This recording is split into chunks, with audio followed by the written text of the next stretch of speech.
Well, it's a good place for it. It's very, very good. Oh yeah, they used it here for years too. It's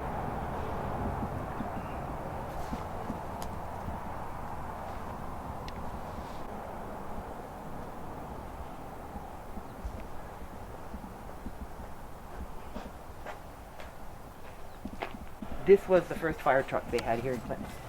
And when was it retired? Retired from service, I'm not sure. It wasn't sent to us till the 50s because of the hotel fire. It donated from the city of Vancouver to arid. It usually is. This year's been wet, but how arid is it tends to preserve things more. That's true.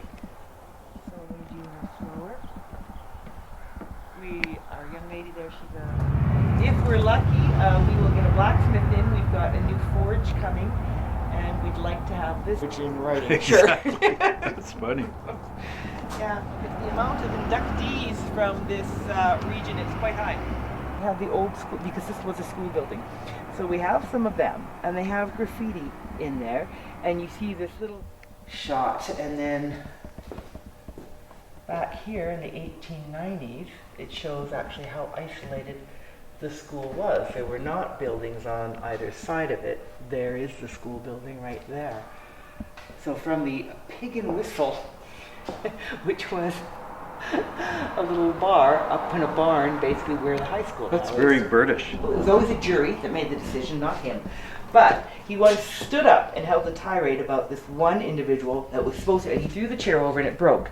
And they did a rawhide repair that's lasted over 150 years. The hanging judge's chair. Yep, and his desk. And then we have been sent... That's the original desk. That's amazing. Yeah, we have been sent what was allegedly a gavel of his, but we're going to get it and definitely take a picture of his great-great-great-grandma on the wall. We say she was a hurdy-gurdy girl that danced in Barkerville. Hurdy-gurdy girl, that's... From Barkerville, one of those German girls that they don't know if they were kidnapped or if they came voluntarily. Right. There they are. There's some of them. And one of those young ladies from Germany fell in love with this miner. He fell in love with her. They married. They grounded the Maiden Creek Ranch, which is about 20 kilometers south of here, and did that circuit on foot. So incredibly strong people. That shows she was 107.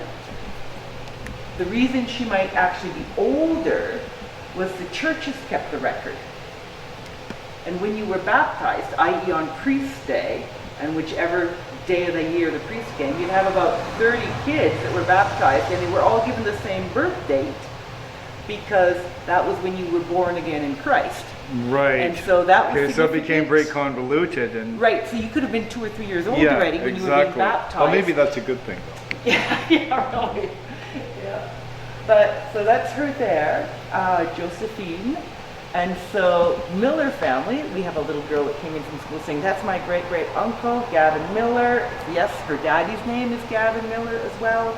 So, those traditions, they've stayed with us. And because these people are here, that's why the museum has the treasure from the families, and I think that's why it's lasted. Oversized, but other than that, like you've got, and those little dots, those are the old ways. Those are the gold rush trails.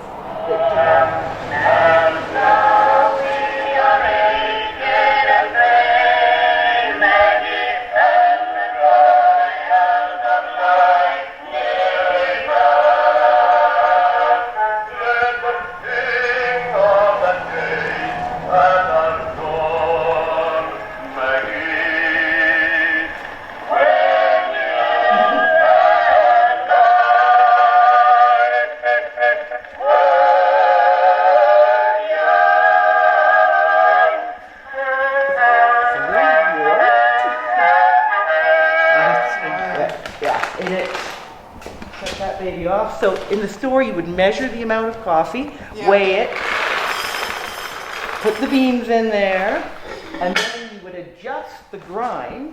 This piece here, we need to oil it and take it apart, readjust it because right now it's pretty coarse, but then you drop them through into the grinding mechanism here, and